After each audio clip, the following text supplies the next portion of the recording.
I stood in that same spot and talked about what happened 50 years ago. I didn't think that I would even live to see those memorable moments, but we did.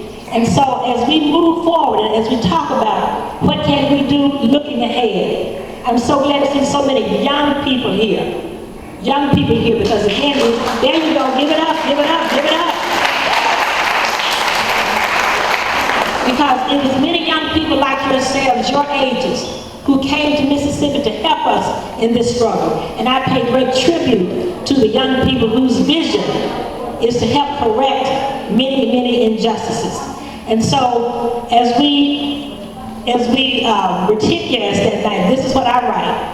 In a maze of mass confusion, the school ground was inundated with tear gas canisters, filling the entire area with one big huge cloud of choking smoke.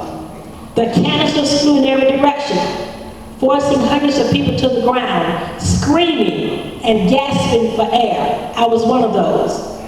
Many of us were knocked down and trampled to the ground. As people managed to get up, the highway patrolmen kicked them back down with the butts of their guns and billy clubs. I was there. The highway patrolmen on top of the schools to shoot, they came to kill us.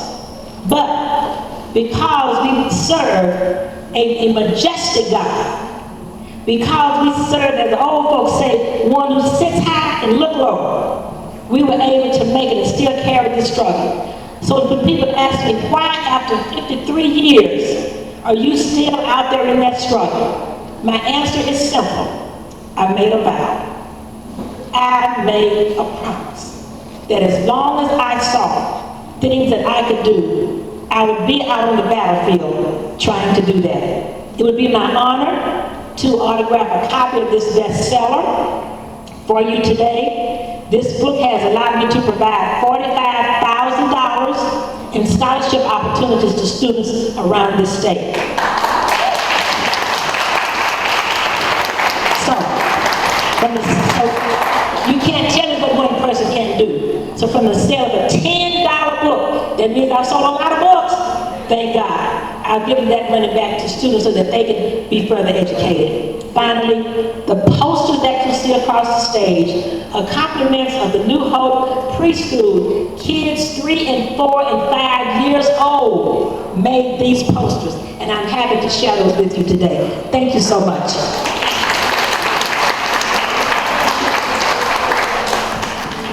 All righty, sometimes people ask me, just what is a woman for progress? You just heard one speak before you. That's a woman for progress for me. Thank you, Flonzie. You know, Flonzie, from your section, I would quiz the students on what are the fears that you will work to destroy during your lifetime. And just think about a moment what your role will be. To whom will you say, yes, I'll do that? And that's very, very crucial. So now moving right on, we have another warrior, proud to call him that.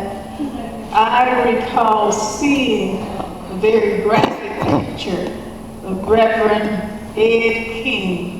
His head was indeed bloodied, and he was still rising and standing as warriors do. Even though his head was bloodied, it was not bowed, and he still goes on today. So I am very proud to present Reverend Ed King, who is the author of Ed King's Mississippi, Behind the Scenes of Freedom Summer. Reverend King.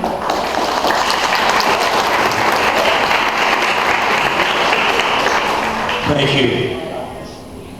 Don't have copies of this book back there, but bookstores and places have it. I didn't like having my name on the title, but this is Mississippi, and the University Press thought that this is a way to make it look more innocent and get the book into high school libraries.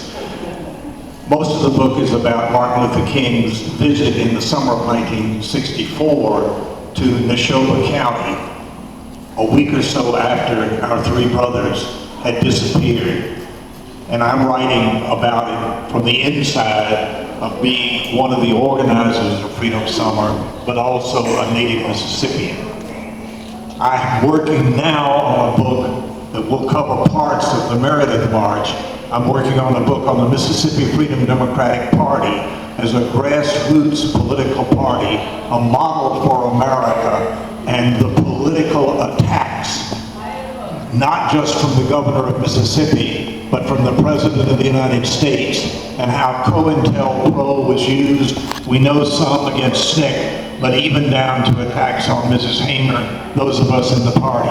I was national committee man for the party, and with Larry Guillotte from Hattiesburg and Tougaloo, chairman of the party, we were at the Lorraine Motel for the first planning meeting for the march with Dr. King and others. And one of the goals, the major goal, was that we've started with the right to vote. This is not the end. This is only the start for how America deals with all the crises of the civil rights movement. We wanted the march to let the media focus on poverty in the Delta, unemployment, job training, education, those kinds of things.